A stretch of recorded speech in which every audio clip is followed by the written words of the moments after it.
Kiranya Natal ini secara kualitatif mengubah cara berpikir dan cara kerja kita. Hingga melalui perkataan dan perbuatan kita memuliakan Tuhan dengan turut terlibat membangun negara sesuai cita-cita kemerdekaan. Halo sahabat-sahabat semua, kembali lagi di channel Yosef Inspirasi. Saya Yosef Bagus Mendagula. Kali ini kita akan coba membahas sebuah pidato dari Monsinyur Antonio Subianto Bunjamin pada acara Natal Nasional yang dilaksanakan di gedung GBK Gelora Bung Karno pada tanggal 28 Desember 2024. Jadi sekarang udah tahun 2025, jadi kita akan coba membahas dan mengulas kembali seputar perayaan Natal yang dilaksanakan di tanggal 28 Desember kemarin. Jadi di sini kita akan coba menyaksikan videonya. Jadi teman-teman silakan saksikan videonya, jangan sampai terlewatkan. Disimak video berikut ini. Terima kasih kepada Profesor Dr. Kiai Haji Nasaruddin Umar MA. Berikutnya pesan Natal dari Ketua Konferensi Wali Gereja Indonesia KWI, Monsinyur Antonio Subianto Bunjamin OSC, dengan mengangkat tema, marilah sekarang kita pergi ke Bethlehem.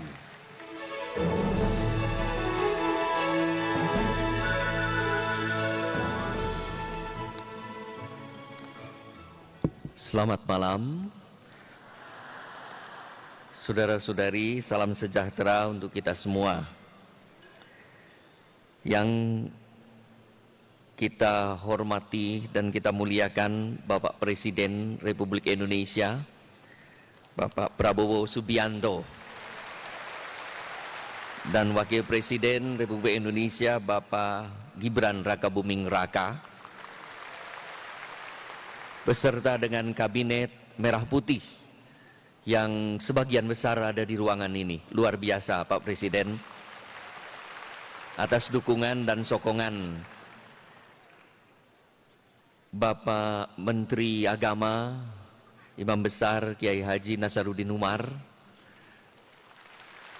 Ketua Umum Panitia Natal Nasional Bapak Thomas Jiwandono, Ketua MPR, DPD, pimpinan Polri,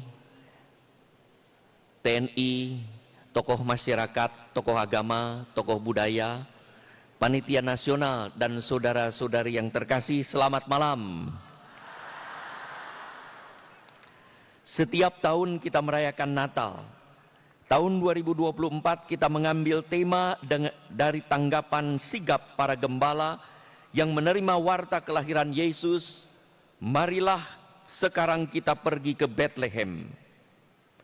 Para gembala dipilih Allah karena rupanya memiliki disposisi batin untuk siap siaga, melaksanakan apa yang Tuhan sampaikan melalui malaikat untuk pergi bersama menjumpai Yesus Juru Selamat.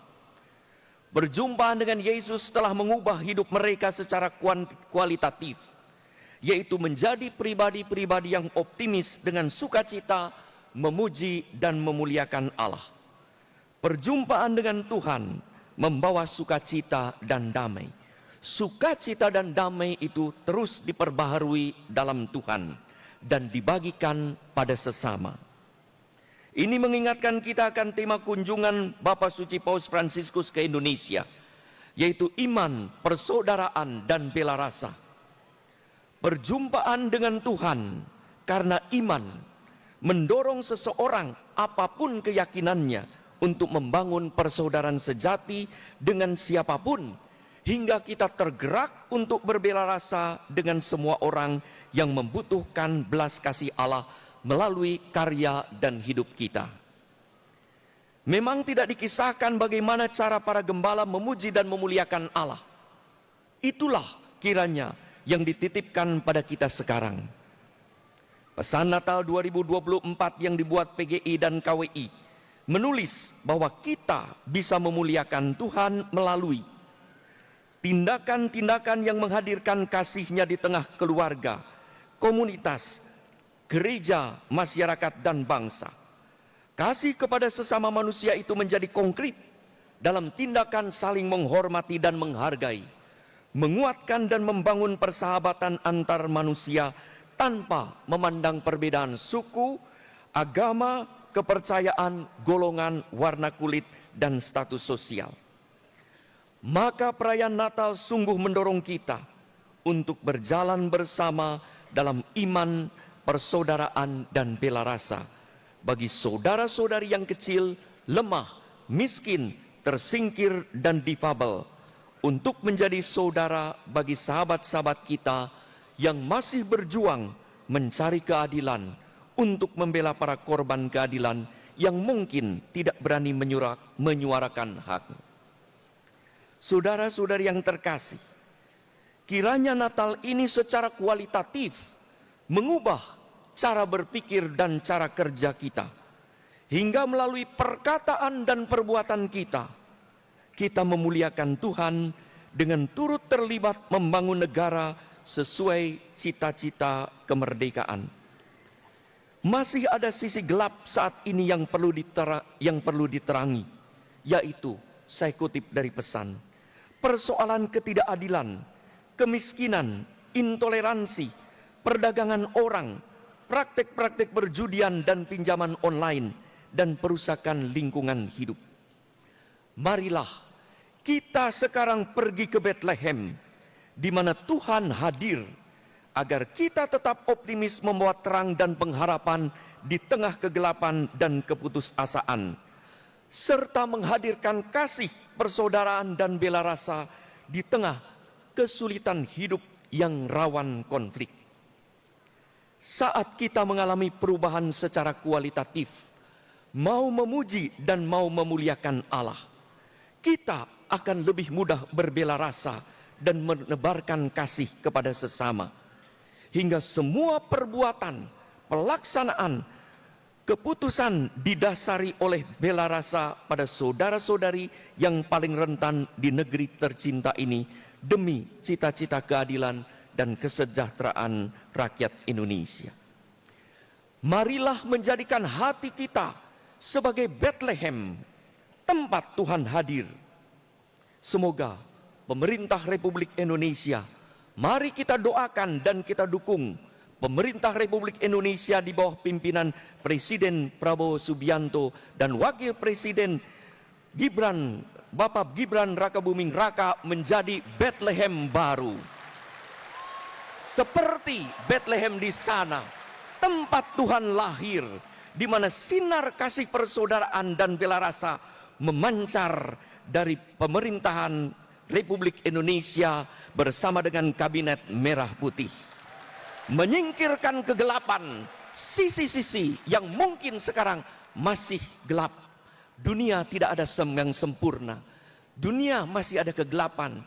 Justru mudah-mudahan mari kita doakan dan kita dukung pemerintah menjadi Bethlehem baru yang menyingkirkan kegelapan-kegelapan di berbagai negara, di berbagai sisi aspek Indonesia, sehingga siapapun, kita semua secara bersama-sama mau dan mampu mengontrol hati dan budi, menjaga mulut dan tangan, hingga tetap memuji dan memuliakan Tuhan. Saudara-saudara yang terkasih, semoga Indonesia sungguh menjadi Bethlehem baru, tempat Tuhan lahir, bertumbuhnya para pemimpin yang berjiwa pelayan, ugah hari, hidup sederhana, dan mengedepankan kepentingan bangsa, pemerintah dan rakyat bersama-sama pergi menuju Bethlehem baru, di mana rakyat Indonesia memuji dan memuliakan Tuhan. Bagaimana mungkin kita menciptakan Indonesia sebagai Bethlehem baru kalau tidak dimulai dari diri sendiri? Mari kita mulai dari diri sendiri untuk memberikan dukungan kepada pemerintah kita, semua pejabat, tokoh masyarakat, tokoh budaya yang bersama-sama ingin memajukan Indonesia. Maka dengan perayaan Natal ini, semakin kita Kristiani, semakin kita Indonesia. Semakin kita Kristiani, semakin kita Pancasilais.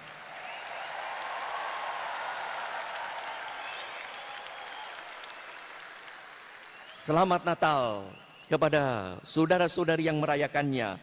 Terima kasih kepada semua pihak yang telah mendukungnya, teristimewa kepada pemerintah Republik Indonesia, tokoh masyarakat, tokoh agama, tokoh budaya, Panitia Nasional Natal Nasional 2024. Sekian, terima kasih, Tuhan memberkati.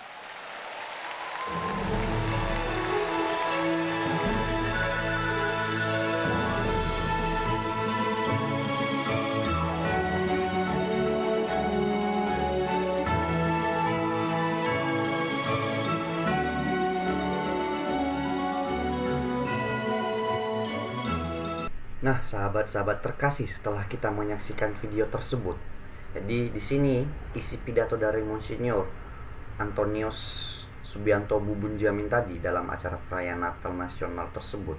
Di sini dia mengatakan pada pidatonya, sebagai umat Kristiani kita juga dipanggil untuk semakin mendekatkan diri kepada Tuhan, memperkuat iman kita dan saling membantu dan semangat persaudaraan. Sebagaimana Yesus datang untuk membawa terang di tengah kegelapan, kita pun diundang untuk menjadi terang bagi dunia dengan penuh kasih dan pengorbanan. Teman-teman, kita bisa mengerti isi dari pidato awal dari Bapak Monsinyur Antonius. Jadi di sini dilanjutkan juga pada pidatonya itu. Kita mengenang kembali ke sebuah peristiwa agung, yaitu kelahiran Sang Juru Selamat di Bethlehem lebih dari 2000 tahun lalu. Saya ulangi, lebih dari 2000 tahun lalu kita mengenang kejadian kelahiran Juru Selamat yang lahir di Bethlehem. Peristiwa ini mengingatkan kita bahwa kasih Allah datang ke dunia dengan cara yang sederhana namun penuh kuasa. Yesus Kristus lahir di dalam kemiskinan, di sebuah palungan yang hina, namun membawa terang bagi seluruh umat manusia. Jadi walaupun Sang Juru Selamat lahir di palungan, di kandang domba, jadi dengan posisi kemiskinan, tapi dia tetap membawa kita ke dalam kehidupan yang terang bagi seluruh umat manusia. Nah, di sini juga pada perayaan Natal ini mengajak kita untuk membuka hati bagi sesama, terutama bagi mereka yang sedang mengalami penderitaan. Di tengah dunia yang penuh dengan tantangan, ketegangan, dan ketidakadilan, kita dipanggil untuk menjadi pembawa damai. Kita dipanggil juga untuk meneladani Yesus dalam hidup kita sehari-hari, merendahkan diri, memperhatikan mereka yang lemah, dan memperjuangkan keadilan dan perdamaian di sekitar kita. Jadi di sini juga dia mengajak kita untuk tetap menjaga toleransi kita. Jangan saling menghina agama satu sama lain, karena kita walaupun berbeda-beda agama, berbeda-beda budaya, tapi tetap satu tujuan, yaitu untuk memuji dan memuliakan nama Tuhan. Nah, pada pidato tersebut, Monsinyur Antonius Subianto Bunjamin pada acara tersebut ada beberapa inti atau poin dari penyampaiannya tersebut, yaitu yang pertama, makna Natal.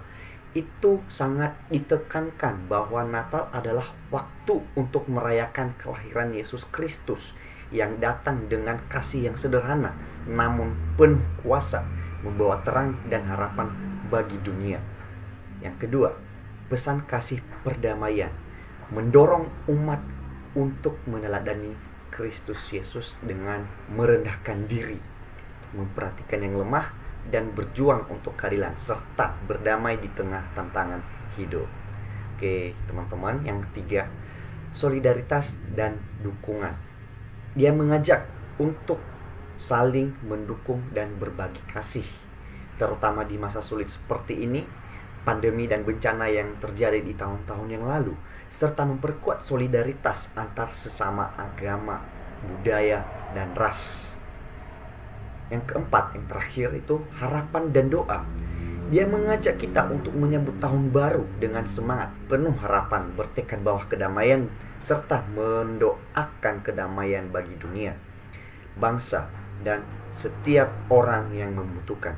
Semua pesan ini didasari oleh semangat Natal yang diajarkan kasih, pengorbanan, dan kedamaian. Pidato tersebut disampaikan di depan pada tanggal 28 Desember. Jadi setelah kita menyimak dan membahas sedikit mengenai pidato Monsinyur Antonius Subianto Bunjamin dalam acara nasional tersebut. Jadi kita bisa simpulkan bahwasannya tidak lain dan tidak bukan, bahwasanya dia tetap menjalin hubungan antara sesama, jangan saling membeda-bedakan, tetap memperkuat jiwa toleransi dalam kehidupan kita satu sama lain walaupun berbeda-beda agama, ras, dan budaya. Kita sebagai manusia pasti punya kelemahan, tapi kelemahan itu mari kita tutupi dengan kesederhanaan yang kita punya. Jangan kita malah memperburuk kelemahan kita itu untuk menjauhkan diri kepada Tuhan Yesus Kristus. Jadi sekian dari pembahasan kita kali ini. Semoga teman-teman dapat menerimanya dengan sepenuh hati dan sukacita, dan semoga bisa menyambut tahun baru dengan sukacita juga dan menjalani hari-hari di tahun 2025 ini. Demikian yang bisa saya sampaikan. Atas perhatian, Shalom.